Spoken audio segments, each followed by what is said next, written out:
Okay, so 2 days ago, we had a worldwide, a global IT outage that dramatically affected a lot of businesses and a lot of individual lives globally. So we got a little taste of what World War III is going to look like. So my question to you is, are you prepared? So let's talk about it.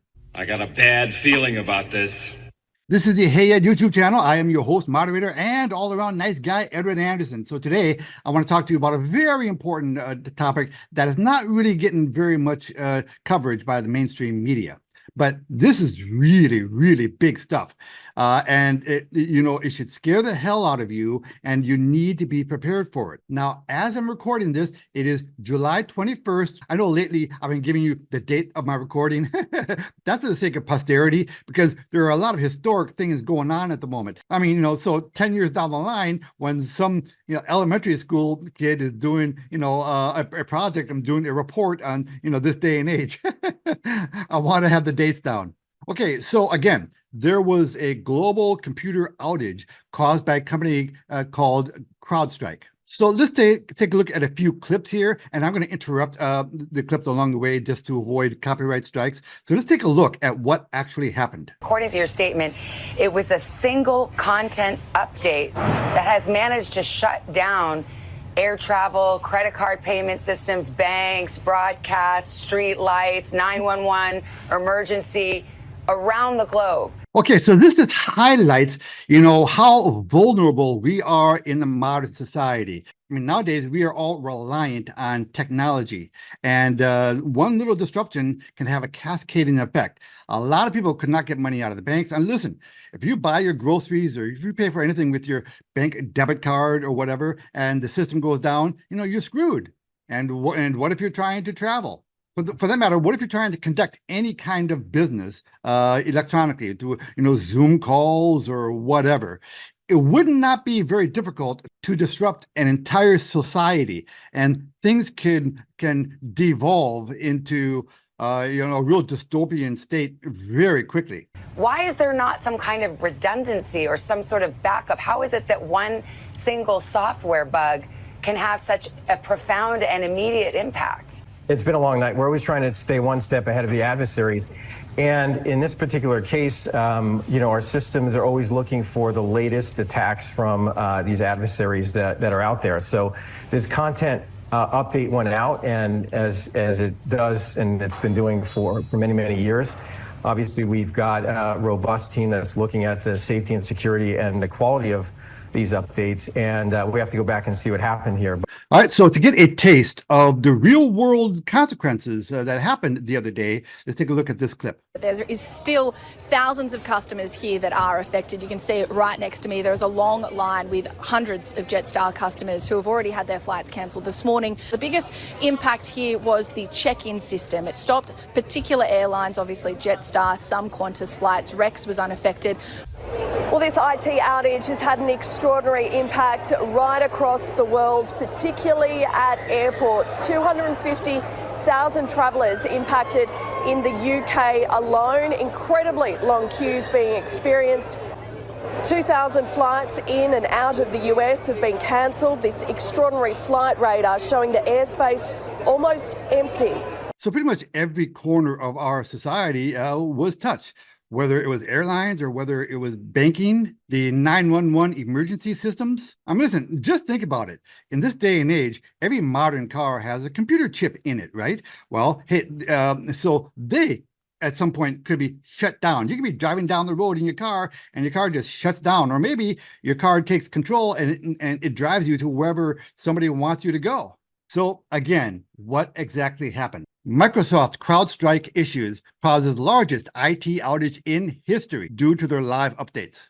Businesses worldwide grappled with the ongoing major IT outage Friday as financial services and doctors' offices were disrupted, while some TV broadcasters went offline. Air travel has been hit particularly hard, with planes grounded, services delayed, and airports issuing advice to passengers. The outage came as cybersecurity giant CrowdStrike experienced a major disruption. Okay, so for those of you who might have forgotten who CrowdStrike is, let me remind you that this company was at the center of a huge controversy, and since then, the company has just grown even bigger. What was that controversy? Well, let me remind you, because this is really scary stuff.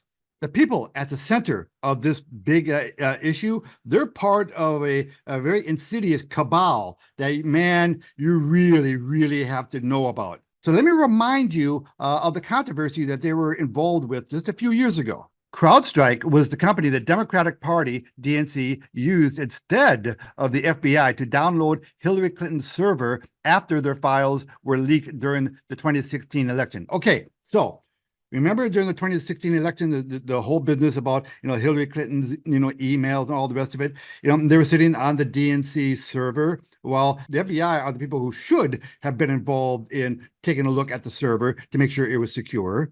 But instead, they hired CrowdStrike to take a look at the server. Now, the server for the Democratic National Party was housed in Ukraine. Why the heck would the DNC server be, housed in Ukraine? Could that be the reason why we're sending billions of dollars to Ukraine to, defend them against Russia? Because we really want to protect that server. We don't want Putin to get ahead of his hand on that server. Could that be the real reason why we're sending billions of dollars to Ukraine? Now, I haven't heard whether the DNC has moved their server from Ukraine. I'm guessing no. But if any of you do know the answer to that, could you put that in the comments section below? Is the DNC still housing their server in Ukraine? And WTF? CrowdStrike blamed Russia for the hack, which led to the Mueller report claiming Russia collusion against Trump, hence his impeachment. API reports that during a call with Ukrainian President Zelensky in 2019, Trump made a reference to CrowdStrike. Quote, "I would like to find out what happened with the whole situation with Ukraine. They say CrowdStrike. I guess you have one of your wealthy people. The server, they say Ukraine has it." That was Trump talking to Zelensky, end quote. And then at the very bottom of this tweet, Trump added this. I did not highlight this, so you just have to read along with me. Trump added that he'd like to have Attorney General William Barr call, quote, "you and your people, and would like you to get to the bottom of it," unquote. And now at the very bottom of this tweet, I want you to make note of something. Take a look at who CrowdStrike's major shareholders are: BlackRock and Vanguard. Now, BlackRock and Vanguard and a few other large entities, they're at the center of this cabal that's trying to rule the world. Okay, so listen, our entire global societal system is on very fragile ground. We could very easily be disrupted. We saw a little taste of that 2 days ago on Friday with this global IT outage. How difficult would it be to send an entire society into absolute chaos? I mean, let's talk about your bank, for example. Okay, we had hundreds of thousands of people who could not access their bank accounts. Remember, the money you have sitting in your bank is not really in the form of currency. It's in the form of zeros and ones. So how difficult would it be to have those zeros and ones disappear? Your money could literally evaporate, and there's nothing you could do about it. I could foresee a situation where you try to log into your account and there's nothing there and there's no way to recover it because the zeros and ones are corrupted or they're just gone. Listen, the mantra of this channel is even more important today than ever. Remember the mantra? Reduce your exposure to your bank, put some of your money into gold and silver, and establish streams of passive recurring income. If you have all of your money sitting in a bank or a large percentage of your money sitting in your bank, you're just asking for trouble. Start getting your money out of the bank. Every bank, okay, including, co-ops. Get your money out of the damn bank. And then seriously, you got to get at least some of that money into gold and silver. Remember, fiat currencies like the US dollar, they're garbage. They're literally just pieces of paper. And I want to throw one more consideration in for you. if Trump does make it into office, Trump has designs on the, I'm not going to say the words because the algorithm will pick it up, but it rhymes with fate hate. Okay. The fate hate, has designs on Trump because he represents an existential threat. We saw that while he was in office last time, they did everything they could to throw sand in this guy's eyes to stunt, his agenda. So he only got a fraction of his agenda done during his time of office because of the huge obstacles that were put in his way. Well, this next time around, I think Trump has learned a lot of lessons, and he knows where a lot of the bodies are buried now, so he knows better how to sidestep and whatever. So the hate fate, whatever, speaking in code, right? These people could cause real severe damage to our economy. Our economy is very fragile. And the two stark examples are, our US dollar, our currency, which is under attack by the BRICS coalition. And another big issue is the size of our debt. We are now adding $1 trillion every 3 months to our national debt just to service our debt. Our debt is unsustainable. Well, we cannot pay down our national debt. It is impossible. It will never happen. So something dramatic, something, catastrophic is going to happen to our economy at some point. Something big is going to happen. And that transition, that reset, whatever you want to call it, is going to be very painful. So rather than being a victim of that event, you want to protect your assets, maybe even benefit from it, maybe even take advantage of it, primarily through things like buying some gold and silver, because gold and silver has been around for 5,000 years, as money. And gold and silver could actually benefit an awful lot.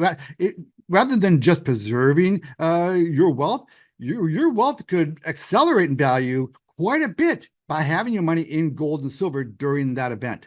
So, ironically, even though I think that Trump could absolutely turn our economy around in a very big way when he's president, well, those enemies of us out there, if they want to really stick it to us, if they want to really devastate our economy, they can do it. And one of the easiest ways for them to do it is some kind of a cyber attack like we just had 2 days ago, which is not that difficult. It's not that difficult to shut down modern society.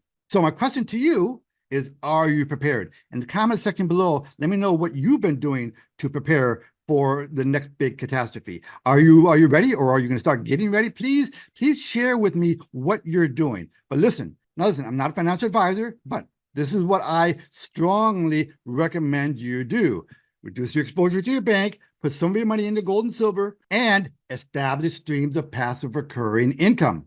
I just did a video on the blockchain sports program that I have for you guys. Just look at my last video and watch that, and that's one for you to consider getting into. And the deadline to get into that, by the way, is coming up in about 3 weeks. But you need to establish streams of passive recurring income. And by the way, programs like that that are hard quoted to the blockchain, they are not that vulnerable to these kind of attacks because the blockchain coding is immutable. It cannot be changed. Other things that you should be doing are standard prepping, ideas. Make sure you have a bunch of, clean bottled water. Now, the rule on water is you want 1 gallon per person per day.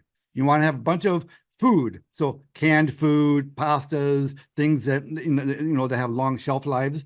Now, at the very least, I think you should have at least 1 month's worth of clean water and food. Personally, I've got about 8 months. You also want to have some cash on hand. Again, well, what if you can't get at the money in your bank? So have at least some cash on hand. And you know how I feel about having any money in the bank.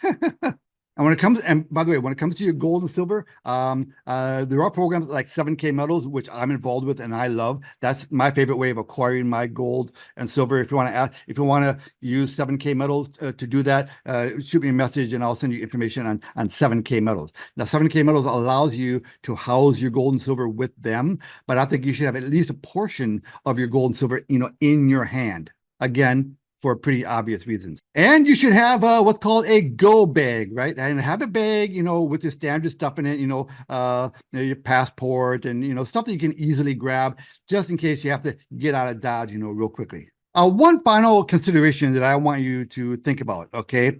So there's a lot of chaos going on right now in our presidential election. Now, as I'm recording this, we don't really know who is going to be the Democratic nominee for president. But even if they do come up with one, pretty quickly here, I think our enemies around the world are looking at the chaos in our country, and they're kind of seeing an opportunity. And they're probably saying, well, listen, if Trump does get into office, on January 20th, if we want to do anything nefarious, we better do it now. We better get it done before he gets into office. That could be their thinking. So these next few months in the United States, well, globally for that matter, could be pretty dicey. Throw that into the mix when you're considering, the times we're living in. I've got a special going on today. It doesn't cost you anything to give this video a like. So please like, subscribe, and share. Ed Anderson, live from Minnesota, signing out. Copy that.